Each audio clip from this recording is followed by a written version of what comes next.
Hello friends, आज का special स्वामी भक्ती या चॅनलवर मी तुमचं पुन्हा एकदा नवीन स्वागत करते. तर आज आपण आपल्या व्हिडिओमध्ये पाहणार आहोत श्री नवनाथ भक्तिसार कथामृत अध्याय 9 गोरक्षनाथाचा जन्म. अयोध्येहून मच्छिंद्रनाथ निघाल्यानंतर मथुरा, अवंती, काशी, काश्मीर, मथुरा, प्रयाग, गया आदी करून तीर्थ करीत करीत ते बांगाल्यात गेले. तेथे चंद्रगीर गावात उतरल्यावर भिक्षेस निघाले असता एका ब्राह्मणाचे घर दिसले. ते पाहताच त्यास भस्माची आठवण झाली. ते मनात विचारू लागले की मागे मी भस्म मंत्रून दिले होते, हे तेच घर आहे. येच्या यजमानी बाईचे नाव सरस्वती. तिला मी 12 वर्षांनी परत येईन म्हणून सांगितले होते. तिचा मुलगा कसा आहे तो पाहावा असा विचार करून तो त्या घराजवळ गेला व बाहेरून त्याने तिचे नाव घेऊन हाक मारली. हाक ऐकून ती बाहेर आली व गोसावी पाहून भिक्षा आणून घालू लागली. तेव्हा खून पटण्यासाठी त्याने तिला तिचे व तिच्या नवऱ्याचे नाव वगैरे विचारले. त्यावरून तिने आपलं नाव सरस्वती, नवऱ्याचे दयाळ व जात गौड ब्राह्मण वगैरे सर्व सांगितले. तेव्हा त्यास खून पटले. मग मुलगा कुठे आहे म्हणून त्याने तिला विचारले असता मला अजूनपर्यंत पुत्र झालाच नाही असे तिने उत्तर दिले. हे ऐकून मच्छिंद्रनाथ म्हणाले, तू खोटे का बोलतेस? तुला पुत्र होण्यासाठी मी विभूती मंत्रून दिली होती, ती काय झाली? असे विचारताच ती घाबरली व आपण ती उकिरड्यावर टाकली. हे वाईट केले म्हणून तिला पूर्व पश्चाताप झाला. आता हा कानफाड्या माझी काय दशा करील कोण जाणे. आता मी करू तरी काय? ह्याने तर मला पक्के ओळखले असे विचार तिच्या मनात येऊ लागल्याने ती भांबावून गेली. तशात मच्छिंद्रनाथ पुत्र दाखविण्यासाठी वारंवार तिला टोचित होता. नंतर ती त्यांच्या पायावर मस्तक ठेवून म्हणाली, योगीराज, माझा विश्वास नव्हता म्हणून तुम्ही दिलेला प्रसाद मी उकुरड्यावर टाकून दिला. ह्या माझ्या अन्यायाची मला क्षमा करा. त्यावेळी स्त्रियांचे कर्तृत्व सर्व प्रकारे अनर्थास कारण होते अशा अर्थाचे बहुत विचार मच्छिंद्रनाथांच्या मनात आले.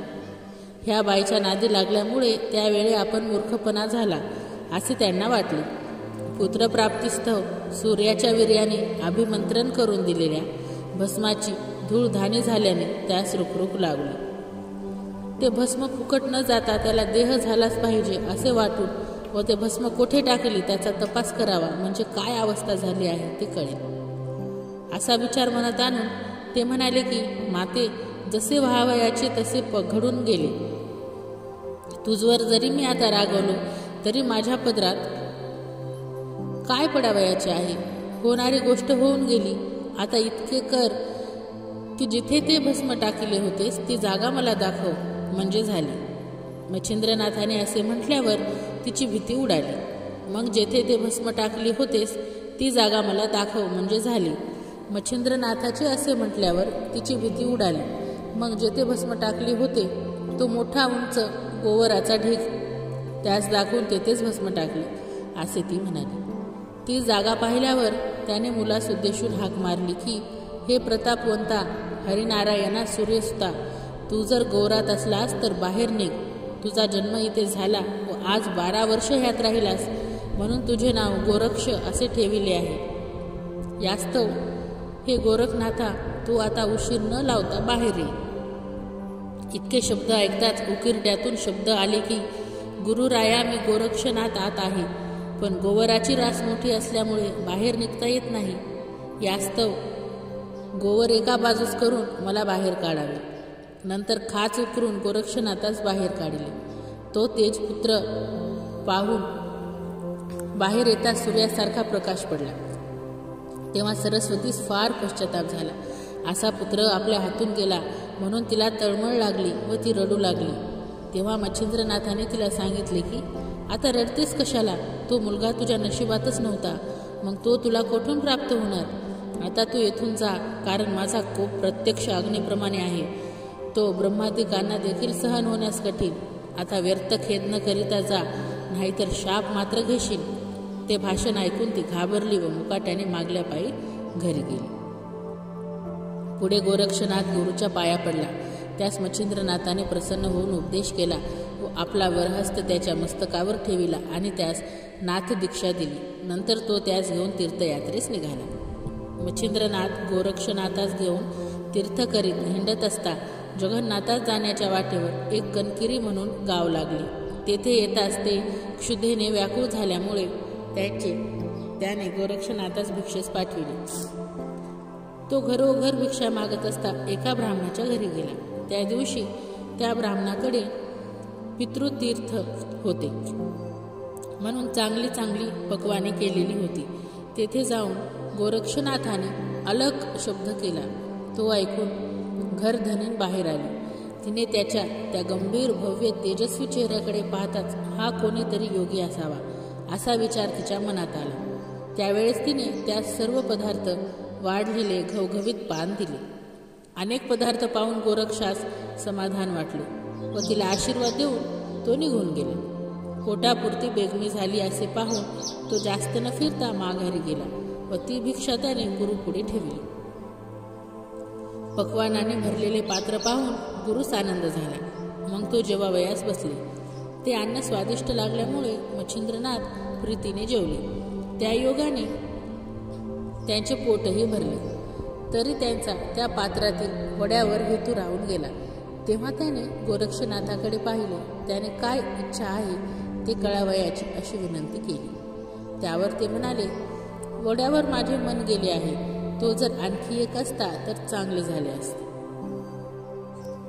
गुरुने आपली वासना वड्यावर आहे असे सांगताच मी आता जाऊन वडे घेऊन येतो असे बोलून गोरक्षनाथ पुन्हा त्याच घरी गेला.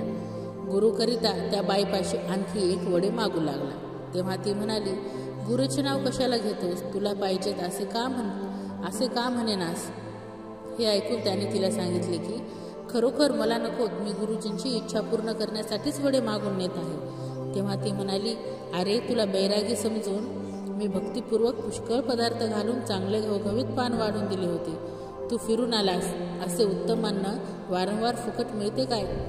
हे तिचे शब्द ऐकून गोरक्षनाथ म्हणाला, मी तुला जे मागशील ते देतो, पण गुरुची इच्छा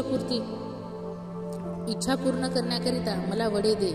हे ऐकून त्याची परीक्षा पाहण्याकरिता तिने त्याचा एक डोळा मागितला. तेव्हा गोरक्षनाथाने लागलीच डोळ्यात बोट घालून आतले बुबुळ काढले व ते तिच्या हवाली करू लागले. तेव्हा डोळ्यातून रक्ताची धार वाहू लागली. ते साहस कृत्य पाहून तिने तोंडात बोट घातले.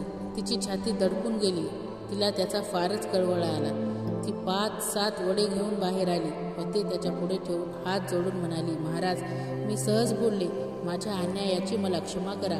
दुसऱ्याकरिता तुम्ही साधू अनेक प्रकारचे क्लेश आपल्या जीवास करून घेता वगैरे त्यास म्हटल्यावर गोरक्ष म्हणाला, तू का खंती होतेस? वड्यांच्या मोबदला मी तुला डोळा दिला. तेव्हा ती म्हणाली, मजवर कृपा करून बुबुळासह अन्न घेऊन जा व माझे अन्याय पोटात घाला. मग गोरक्षनाथ तिचे समाधान करून बुबुळ व वडे घेऊन निघाला. परत गुरुकडे आला. त्याने डोळ्याचे व्यंग दिसण्यात येऊ नये म्हणून पट्टा बांधला होता. पट्टा बांधण्याचे कारण गुरुने विचारले, परंतु ते ऐकून त्याला दुःख होऊन तो वडे खाणार नाही व त्याची इच्छा तशीच राहून जाईल म्हणून त्याने पट्टा सहज बांधिला म्हणून सांगितले. पण गुरुने डोळा दाखविण्यासाठी हट्ट घेतला. तेव्हा गोरक्षाने झालेला सर्व प्रकार कळविला व अन्यायाची क्षमा करण्याकरिता विनंती केली. मग बुबुळ मागून घेऊन मच्छिंद्रनाथाने मंत्र म्हटला व नाथाच्या डोळ्यात ते बसून डोळा पूर्ववत केला व मांडीवर बसून त्याच्या तोंडावरून हात फिरविला. नंतर उभयंताने भोजन केले. तेथे महिनाभर राहून मच्छिंद्रनाथाने त्या सर्व साबरे विद्या शिकवली व अस्त्रविद्यातही निपुण केली. अशा प्रकारे आपला श्री नवनाथ भक्ती सरकथामृत अध्याय 9 येथे समाप्त झालेला आहे.